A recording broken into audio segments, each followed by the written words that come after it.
বাবা আমার তিনি লক্ষ্য করে দেখে একজন মা দুধ বিক্রি করে। কি বিক্রি করে মা? একটু মনোযোগ দিয়ে শুনতে হবে। তিনি কি বিক্রি করে?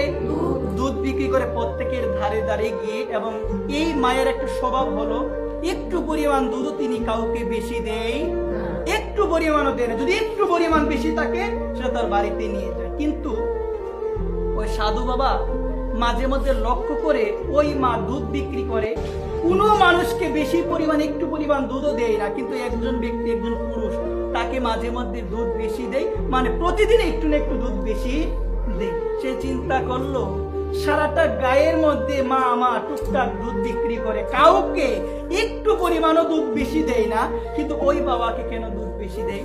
ওই মায়ের কাছে গেল, কি বলো, মা তোমার কাছে আমার একটা প্রশ্ন, মা তুমি কি আমার প্রশ্নের উত্তরটা দিবে? সে বলছে, বাবা প্রশ্ন করেন, আমি যদি পারি তাহলে উত্তর দিব। বলছে, মা আমি লক্ষ্য করে দেখলাম তুমি দুধ বিক্রি করো, তুমি কোনো মানুষকে একটু পরিমাণ দুধও বেশি দাও না, কিন্তু এই বাবা, ওই পাশের বাবা, তাকে তুমি প্রতিদিন একটু না একটু দুধ কি দাও? বেশি দাও। মা আমার এই প্রশ্ন, তুমি ওকে কেন দুধ বেশি দাও? একবার এই কথা বলার পর সে বলে, দেখো যাকে আমি ভালোবাসি না তাকে তো আমি নেপেই দিব, গণনা করে আমি দুধটা দিব, আর যাকে আমি ভালোবাসি তাকে কেন আমি গণনা করে দুধ দিব? যাকে আমি ভালোবাসি তার কাছে আমার গণনা কিসে?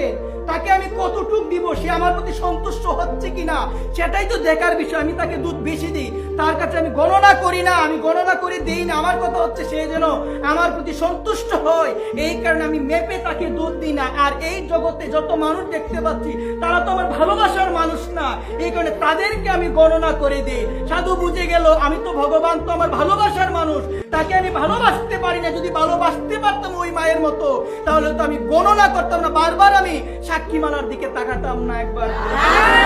কারণ ভালোবাসাকে কোনো গণনা করে হয় না, যদিও মহাপ্রভু দিয়েছেন করতে হবে, কিন্তু তারপরে বারবার তাকানো যাবে না, কারণ তিনি তো ভালোবাসার জন।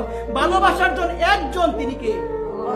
যদি ভালোবাসতে হয় মন প্রাণ দিয়ে ভালোবাসো, যদি কাঁদতে হয় সংসারের বিষয়ের জন্য কাঁদিও না, যদি কাঁদতে হয় আমার প্রাণ গোবিন্দের জন্য কাঁদো একবার। অনেক মানুষ